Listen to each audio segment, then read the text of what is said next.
अस्सलाम वालेकुम दोस्तों, इस वीडियो में मैं आपको बताऊंगा अनीस नाम का मतलब क्या होता है। वीडियो की जर्नी बढ़ने से पहले अगर आपने अभी तक मेरा चैनल सब्सक्राइब नहीं किया तो जल्दी से चैनल को सब्सक्राइब करके साथ ही लगे बेल आइकन के बटन को लाजमी प्रेस करें। दोस्तों, अनीस एक इस्लामी नाम है जो कि लड़कों के नामों के लिए मखसूस है। इस नाम का तल्लक अरबी ज़बान से है और इसका खुशकिस्मत नंबर 4 है। अनीस के मायने मोहब्बत रखने वाला, दोस्त, गमख्वार, उन्स रखने वाला, हमदर्द, गमगसार के हैं।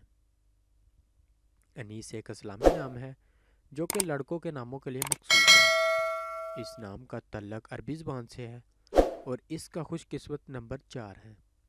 अनीस के मायने मोहब्बत रखने वाला, दोस्त, गमख्वार, उन्स रखने वाला, हमदर्द, गमगुसार के हैं। अगर आप भी किसी नाम का मतलब जानना चाहते हैं तो आप हमें कमेंट करके या कॉन्टैक्ट करके अपने नाम का मीनिंग हासिल कर सकते हैं। अगर आपको मेरी वीडियो अच्छी लगी तो आप इसे लाइक करें और मेरे चैनल को भी सब्सक्राइब करें। मिलता हूँ अगली वीडियो में, तब तक अपना ख्याल रखिएगा। अल्लाह हाफिज़।